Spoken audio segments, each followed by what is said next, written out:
Hello, I'm Jennifer Engel. I'm the poet behind the poetry, and this is going to be like a little disclaimer video. My channel is going to go from being about poetry and spiritual concepts to what it's like to being diagnosed with a terminal illness and moving from what a normal life used to be for you to what a new normal is going to be. Little background information. I wrote a lot of stuff down because I do better in the morning when it's quiet. I feel like the words just really flow through and I don't have to think about it. So I might be reading from my computer screen.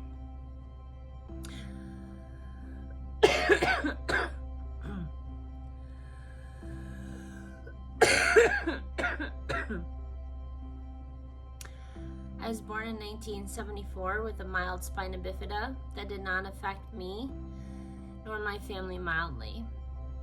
It was really rough from birth to about age 19 when I finally did get some medical help that actually did help relieve a lot of my symptoms and made my life much easier.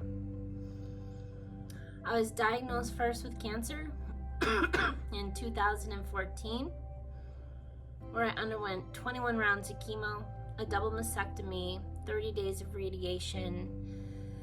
It was a very brutal process, but looking back on it, I would not have done it any differently. If I knew ahead of time what was going to happen, maybe I would have, because the next time that option came around, I did deny it. But I did not, I was not upset that I went through all of that in 2014 because it's giving me at least 10 more years with my family.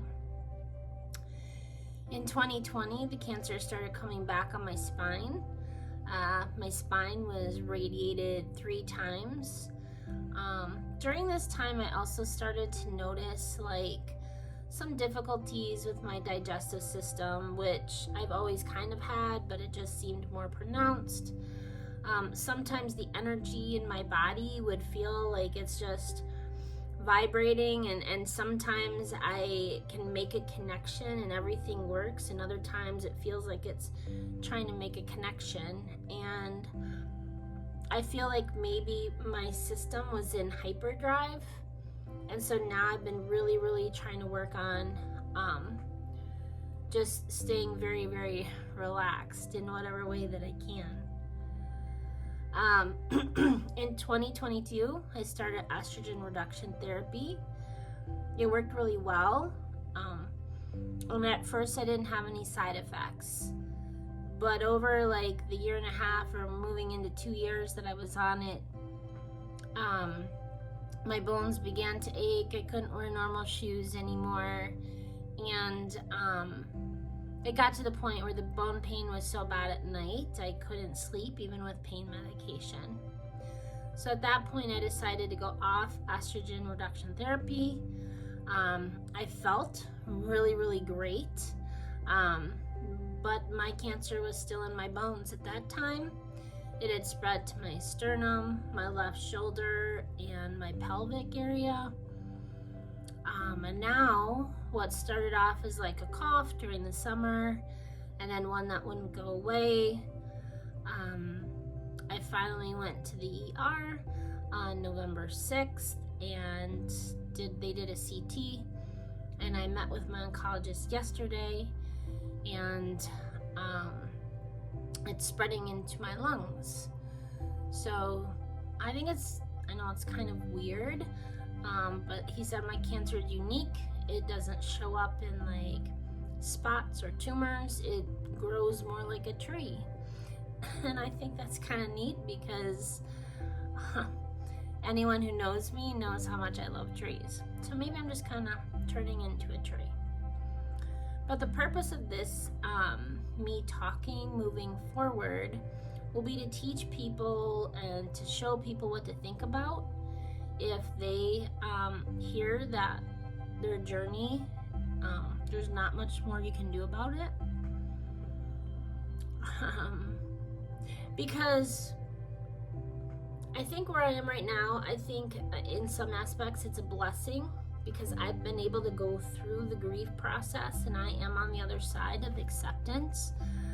And I was able to do that by watching a lot of videos about life after death, about the difference between palliative care and hospice, and just being understanding of the mentality I'm gonna need to go through when I go through all this. I got that from videos online. So I did find that not a lot of people are talking about their journey. And we prepare, first of all, I'm a teacher. I've always worn my heart on my sleeve. I've always taught about, reading and writing.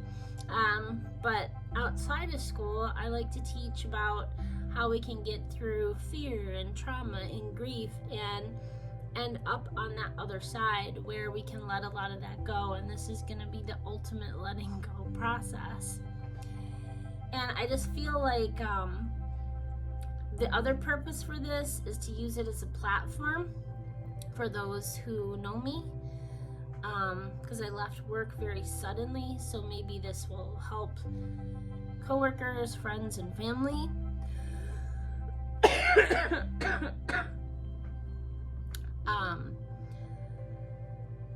We plan for everything else in life. We educate ourselves about it, but I don't think we talk about death enough. And I also maybe want to change the image of what a stage 4 cancer patient might look like, and also maybe like what the hospice experience or the palliative care experience might look like, because a lot of times I think we see people who are literally like hours from dying before going on it, rather than being proactive instead of retroactive. I don't want it to be sad. I don't want it to be depressing. I'm sure it might be at times, but I really want to use whatever days I have left to still bring joy and wisdom into the world, because as I've said many times in the past, the world needs that more now than ever, and it needs you. So if you are ready for this journey, continue to stay a subscriber. And if you're not, because you were in for something else, please feel free to unsubscribe. Thanks for joining me.